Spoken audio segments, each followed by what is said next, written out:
यहाँ चल रही है गुजिया की तैयारी। सबको होली की बहुत सारी शुभकामनाएं। तो ड्राई फ्रूट्स को क्रश किया जा रहा है और ये ना नारियल जिन्हों आप पंजाबी ਦੇ ਵਿੱਚ ठुट्टी कहने हैं, पे ख़राब हो गई। तो ये सारा काम हरिथवी मुझे करके दे रहा है। मैंने इनको ड्राई रोस्ट नहीं, मैंने घी में रोस्ट किया था और ये इसने सारा क्रश करके मुझे दे दिया है। ये मैंने सूजी को घी में रोस्ट कर लिया था क्योंकि मैं मावा की गुजिया नहीं बनाती, वो थोड़ी ना हैवी हो जाती है और मुझसे खाई नहीं जाती। एंड गुजिया मुझे पसंद है। सत श्री अकाल guys, welcome back to my channel. तो ये 13 तारीख शाम का व्लॉग है। बहुत कुछ खास काम भी नहीं था, मतलब काम तो होते हैं, ऐसा होता है ना, इग्नोर कर सकते थे। तो मैंने ऋत्वी से पूछा आपने गुजिया खानी है, तो वो खुश हो गई क्योंकि उसे गुजिया बहुत ज़्यादा पसंद है। मैं इसलिए नहीं बना रही थी क्योंकि थोड़ा हैवी हो जाता है और मुझे बहुत पसंद है, मुझसे खाई जाती है, नहीं रहा जाता, तो मैं अवॉइड कर रही थी। लेकिन फिर मुझे था कि ऋत्वी को इतनी पसंद है तो बनाती हूँ। तो मैं सूजी की गुजिया बनाती हूँ और कनक के आटे और सूजी को मिक्स करके जो आटा बांधना है वो, और जो फिलिंग होगी वो सूजी की फिलिंग होती है। तो सब कुछ ड्राई घी में रोस्ट करके रखा था और उसके बाद जितनी सूजी ली उतना ही मैंने पानी लेके उसमें थोड़ी सी सौंफ डाल दी, इलायची डाली और फिर सूजी डाल के उसको अच्छे से पका लिया। जब पानी ख़त्म हो गया उसका, तो उसमें मैंने सारे ड्राई फ्रूट्स मिक्स करके उनको सबको मिक्स कर लिया और उसके ऊपर से मैंने नारियल का बुर्दा पड़ा था वो एक्स्ट्रा डाल दिया। मैंने सोचा पड़ा ही रहेगा। तो फिलिंग देखने में ही इतनी सुंदर थी और फिर तो ऐसे ही इसके लड्डू बना बना के खा रही थी। तो ये जो सब कुछ फ्राई होगा वो मैं कच्ची घनी के सरसों के तेल में ही फ्राई करती हूँ गाइज़, आपको पता है। मुझे वही पसंद है हर काम के लिए, देसी घी को अवॉइड करती हूँ। और उसके बाद मैंने आटा सेट कर लिया और हार्डली मैंने 1.5 घंटा उस पर मैंने रेस्ट भी की थी थोड़ी, क्योंकि इतनी देर खड़े नहीं हुआ जाता, अभी तबीयत ठीक नहीं है। तो गुजिया ना मैंने बना ली थी क्योंकि काम करके ना हमें टिप्स और ट्रिक्स बहुत आ जाते हैं। ये देखिए, लंबे लंबे मैंने रोल बनाए, उसके बाद चाकू से मैंने इस तरह से उनको छोटे छोटे काट के फिर फटाफट से पेड़े बना लिए। नहीं तो पहले हम पेड़े बनाते हैं, फिर उसको बेलते हैं, फिर बहुत टाइम लग जाता है। और जब भी मुझे कुछ ऐसी कुकिंग करनी होती है ना, तो मैं खाने का सिस्टम ईजी रखती हूँ। जैसे मान लो सिर्फ दाल चावल बनाने हैं और वो पहले ही बना के रख लेने हैं, तो सेल्फ़ का इतना पोर्शन मैंने अच्छे से धो लिया था और सेल्फ़ पे ही सारा काम जो है वो मैं फटाफट करूँगी। थोड़ी देर तो रिधु सोया हुआ था, लेकिन जब ये सारा मैं बेलने लगी, फिल करना था, तब रिधु उठ गया। एंड देन मैंने उसको अपने दादू दादी के पास दे दिया और वहाँ पे खेलेगा। तब उतनी देर में मैंने सारी गुजिया जो है वो बना लिए। इसीलिए मैंने डिनर जल्दी बना लिया था, दाल चावल सिंपल, कुछ ज़्यादा तामझाम नहीं रखा था। तो बस क्योंकि ना बीमारी से भी उठी थी, तो फिर दिल नहीं कर रहा था कि गुजिया बनाऊँ, मतलब मुझे था यार मेरे से खाए जाएंगे और तबीयत ख़राब होगी। तो फिर मैंने सोचा चलो रिस्क ले ही लेते हैं, आगे गर्मियाँ आ जाएंगी फिर तो हम बिल्कुल भी ऐसा कुछ नहीं खाएंगे, मैं स्पेशली। तो मैंने गुजिया बना लिए। थैंक यू वेरी मच इतना प्यार देने के लिए, थैंक यू वेरी मच मुझे व्लॉग्स पे सजेशंस देने के लिए कि व्हाट शुड आई डू। हाँ, मेरी तबीयत बहुत ज़्यादा ख़राब हुई है पिछले महीने, लगभग मैं 1.5-2 महीना से बहुत ज़्यादा बीमार थी और घर परिवार औखे सौखे संभाल रही थी। बीच में ठीक हो जाता है, बीच में ऑन ऑफ हो जाता है। तो मैं इंस्टाग्राम पे जो है वो कंटिन्यूस थी, क्योंकि इंस्टाग्राम पे ना थोड़ा छोटा ही काम होता है, इतना ज़्यादा नहीं होता है, और वो ग्रो भी कर रहा है तो खुशी भी होती है। यूट्यूब यार ग्रो ही नहीं कर रहा मेरा, बहुत सारे रीज़न्स इसके पीछे हैं। चलो कोई बात नहीं, हर चीज़ किस्मत में भी नहीं होती। तो यहाँ पे एक लोड मैं बना के जो है फ्राई के लिए रख लिया और साथ साथ बनाए जा रही थी, और साथ ही मैंने अपना शबद लगा लिए और इसको मैंने चाशनी में भी डुबो के रख लिया। गुजिया बहुत ही अच्छे बने थे। And this is next day, Holi का दिन है, नथिंग स्पेशल, क्योंकि मैं होली कलर वलर से बहुत दूर रहती हूँ, बच्चों को भी दूर ही रखती हूँ। मायके में भी नहीं मनाते थे, ससुराल में भी नहीं मनाते, भाई मना लेते थे। तो ये मुझे इंस्टाग्राम पे पीआर रिसीव हुआ है।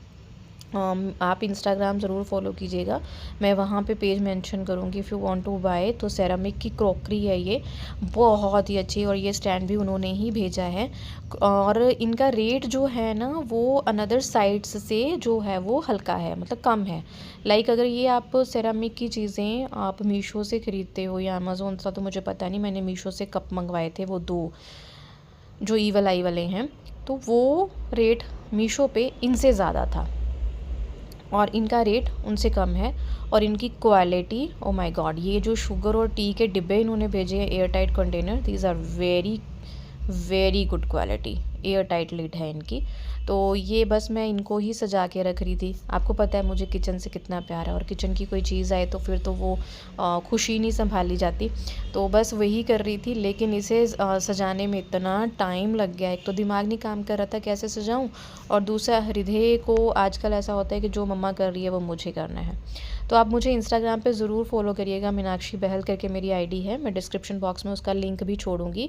तो मैं वहाँ पे आज या कल में रील शेयर करूँगी। तो अगर आपको ये चीज़ें बाय करनी है तो आप कर सकते हैं, बहुत ही अच्छे रेट पे हैं और बहुत ही बढ़िया। और कुछ कुछ चीज़ें नई ज़िंदगी में ऐड करते रहना चाहिए। बदलाव बहुत ज़रूरी है, चाहे इंसान की आदतों में हो, चाहे इंसान की चीज़ों में हो, बदलाव ज़रूरी है। तो बस ये है शाम का टाइम, और हृदय महाराज सोए हुए थे, साथ साथ मैं हृथ्वी को पढ़ा रही थी क्योंकि हृथ्वी के फाइनल एग्ज़ाम्स हैं। बहुत अच्छे से मुझसे नहीं पढ़ाया गया इस बार, उतना ध्यान नहीं दे पाई जितना पहले देती थी, बट फिर भी दे रही हूँ। छोटा छोटा काम जो है वो करती रहती हूँ, साथ में उसे पढ़ाती रहती हूँ। तो इसी तरह मम्माज़ की लाइफ जो है वो चलती रहती है। और छोटे महाराज हमारे सो रहे थे, और पूरे ये हृथ्वी ने नए वेलकम पोस्टर्स बनाए हैं। और छोटू महाराज भी खूब अपने खिलौने इधर उधर बिखेरते हैं, खूब चीज़ें इधर उधर करते हैं, और अभी थक के सो गया है वो। और ये बड़े महाराज पढ़ रहे हैं, और ये सारा ये मेरी मम्मा ने ना मुझे इस बार स्वेटर बन के दिया है, अभी बना के ही दिया है जस्ट।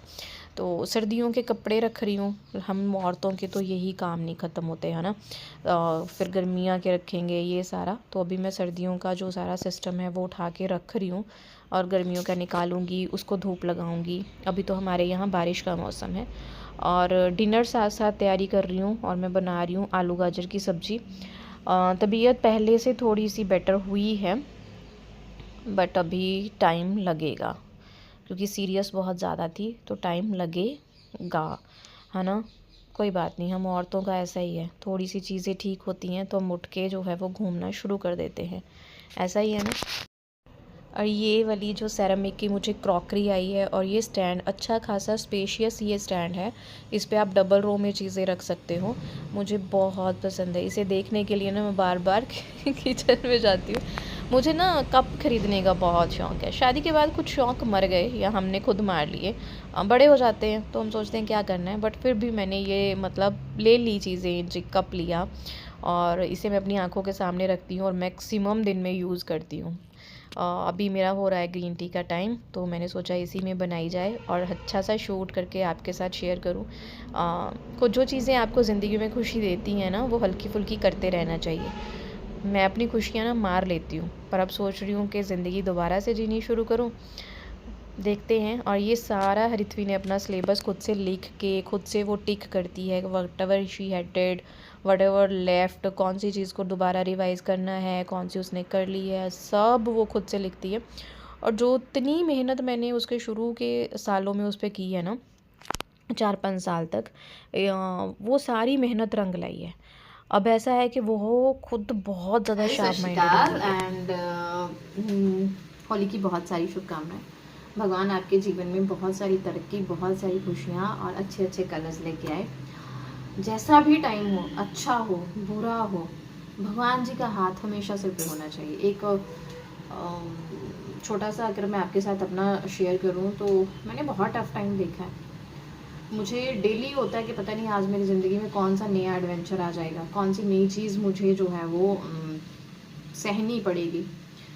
लेकिन एक ना पीछे हाथ है जो हमेशा ब्लेस करता है और सब होता जाता है। तो भगवान आपकी लाइफ में भी वैसा हाथ हमेशा रखे। और शाम का टाइम है, बस थोड़ा बहुत सब्ज़ी बना रही हूँ, किचन के काम किए हैं, बर्तन वर्तन साफ़ किए हैं, छोटू जनाब सो रहे हैं, सर्दियों के कपड़े उठाने हैं, बहुत आम झाम होता है औरत का, वो सारी चीज़ें हैं। लेकिन आज प्रायोरिटी ये है कि हृथ्वी का कल एग्ज़ाम है, बिकॉज ऑफ हेल्थ इश्यूज़, क्योंकि तबीयत ठीक नहीं है, छोटू भी ठीक नहीं था, तो हृथ्वी के इस बार ना एग्ज़ाम पे मेरे से ध्यान नहीं दिया गया। पता नहीं कैसा चल रहा है, बट कोशिश करती हूँ जितना हो पाए उतना करूँ। तो सोचा आपको होली की शुभकामनाएं दूँ और थैंक यू करूँ जितने भी मेरे प्यारे प्यारे सब्सक्राइबर ने मेरा ब्लॉग देखा, मुझे सजेस्ट किया। Thank you very much, thank you very much. फिर किसी ब्लॉग में अच्छे से खुल के बात करेंगे, तब तक के लिए